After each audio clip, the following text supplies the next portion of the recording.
दोस्तों आजकल इंडिया में बाल्डनेस बहुत कॉमन प्रॉब्लम हो गई है। जितना कॉमन प्रॉब्लम कोरोना और बाकी सारी चीज़ें हैं, उतना ही कॉमन प्रॉब्लम हेयर का गिरना और टक्कल होना है। काफ़ी सारे इंडियन मेल्स यंग एज में ही बाल्डनेस का शिकार हो रहे हैं और उसकी वजह से उनको बहुत सारे ट्रीटमेंट ऑप्शन में से एक आध चूज करना रहता है। ऐसे ही दो ट्रीटमेंट ऑप्शन है, हेयर विग पहनना या कि पैच, हेयर का पैच यूज करना या तो फिर हेयर ट्रांसप्लांट करवाना। काफ़ी लोग हेयर ट्रांसप्लांट से डरते हैं, काफ़ी लोग हेयर का जो पैच होता है उसका आर्टिफिशियल दिखने से डरते हैं। तो दोस्तों लेट्स गो इन डिटेल कि आपके लिए कौन सा बेस्ट रहेगा, दोनों के एडवांटेज क्या है, दोनों के डिसएडवांटेज क्या है, ना आपके लिए सही कौन सा रहेगा। तो दोस्तों मैं हूं doctor Kiran Chhotaliya. I am a hair transplant surgeon at hair free and hair grow clinic Pune branch. अगर आपका बाल्डनेस एक लेवल से ज़्यादा हो गया है जो कि आपको कोई भी हेयर स्टाइल से कवर नहीं कर पा रहे हो, तो डेफिनेटली आपको दो में से एक चॉइस मिलती है कि या तो आप बाल्डनेस को एक्सेप्ट करके रहने दो या तो फिर उसको करेक्ट करो। अब करेक्ट करने में भी बहुत सारे ट्रीटमेंट ऑप्शन आजकल मिलते हैं। There are lot of hair salon जो आपको हेयर विग का एक छोटा सा पीस देते हैं, जो ओरिजिनल हेयर का एक प्लास्टिक में मैश बना के वहाँ पे लगाया जाता है गोंद से, जिसको हेयर पैच, हेयर विग या हेयर लेस बोलते हैं। और दूसरा होता है कि जो हेयर ट्रांसप्लांट सर्जन के क्लिनिक से, जहाँ पे आपको प्रॉपरली पीछे से हेयर्स कलेक्ट किए जाते हैं और वो फॉलिकल्स को आगे एक सर्जिकल प्रोसेस से इंसर्ट किया जाता है, जिससे लॉन्ग लास्टिंग एक रिजल्ट आता है। जो रेड हेयर्स है वो नेचुरली ग्रो करते हैं। तो दोनों दोस्तों अच्छी टेक्निक्स है, दोनों अच्छे वे में हेयर का एक ग्रोथ दिखाते हैं। एक आर्टिफिशियल ग्रोथ है, एक नेचुरल ग्रोथ है और उसका आपका लुक डेफिनेटली इंप्रूव होता है। तो दोस्तों जानते हैं कुछ पर्टिकुलर पॉइंट्स में कौन सा बेटर है और कौन सा खराब है। तो दोस्तों सबसे पहला पॉइंट आता है कि रिजल्ट का। तो दोनों के रिजल्ट कैसे दिखेंगे? अगर आप हेयर विग यूज करते हो तो उसमें हमेशा हाई डेंसिटी हेयर्स दिखाई दिए जाते हैं और कई बार वो आर्टिफिशियल लगता है। वो कई बार आपके ओरिजिनल हेयर की कर्लीनेस की वेवीनेस या उससे मैच नहीं होता, तो हेयर विग कई बार समझ में आ जाता है। दूसरा, अगर वो प्रॉपर वे में अलाइन नहीं किया है, आपकी स्टाइल आपके फेस कट से नहीं दी गई है, तो वो मैच नहीं करता।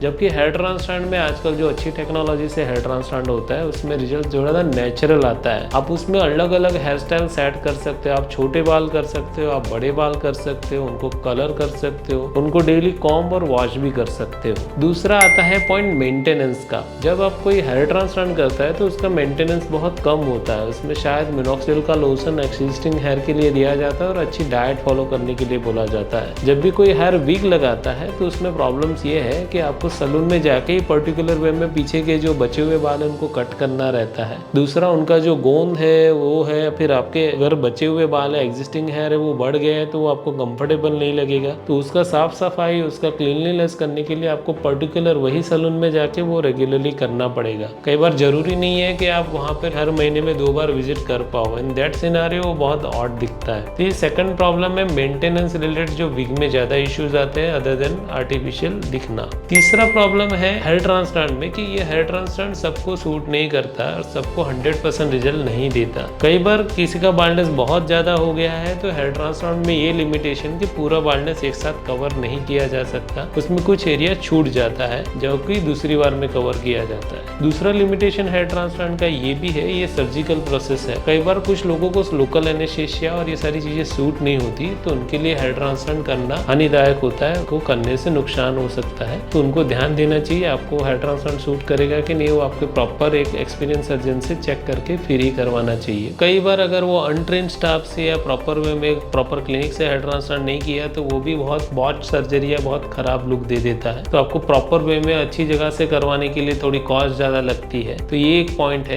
कि आपको अगर सस्ता ट्रांसप्लांट करोगे तो खराब दिखेगा और अच्छा करोगे तो थोड़ी कॉस्ट ज्यादा आएगी। तो ये कुछ पॉइंट है जो हेयर ट्रांसप्लांट के लिए नेगेटिव है। विग में एक एडवांटेज है कि आपको इसमें पीछे से कोई सर्जिकल प्रोसेस नहीं करनी है, बहुत सिंपल है। बराबर आप सलून में जाओगे, जैसे हेयर कट करवाया ऐसा हेयर कट करेंगे और यहाँ पे एक पैच लगा के देंगे। तो ये इसका एडवांटेज है कि इसमें आपको कोई बॉडी के इनसाइड कुछ नहीं किया जाता। जो भी आउटसाइड एक कैप पहनने जैसा ही पैच आता है वो लगाएगा और उससे आपका लुक डायरेक्टली इंस्टेंटली फायदा हो जाएगा। हेयर ट्रांसप्लांट के रिजल्ट के लिए आपको कई बार 6 महीना 1 साल भी वेट करना पड़ता है। पैच में आपको इंस्टेंट रिजल्ट मिलता है। दूसरा एक पॉइंट है कि हेयर ट्रांसप्लांट के रिजल्ट लाइफ लॉन्ग चलते हैं। तो अगर आप 15-20 साल की बात करो तो हेयर ट्रांसप्लांट लॉन्ग टर्म के लिए अच्छा है इन दैट सेंस। विग में एक प्रॉब्लम है कि हर 1-1.5 साल में वो विग की क्वालिटी खराब हो जाती है, आपको नई विग खरीदनी पड़ती है। दूसरा, अगर आपको कभी मन किया नहीं मुझे आप विग नहीं पहननी तो आप ऐसा नहीं कर सकते। जो दिन आपने विग नहीं पहना लोगों से मिलोगे, लोगों को ऑकवर्ड लगेगा, आपको भी ऑकवर्ड लगेगा। ऐसा लगेगा बिना कपड़ों के कहीं बाहर निकल गए हो, ऐसा फीलिंग आपको आ सकता है। तो डेफिनेटली वीक में बहुत बड़ा लिमिटेशन है। कई बार सेल्फ केयर करके भी आपको वीक को मेंटेन करना रहता है, नहीं करते तो हर बार नया वीक और उसका कॉस्ट भी बढ़ जाता है। तो in that term hair transplant का कॉस्ट वीक से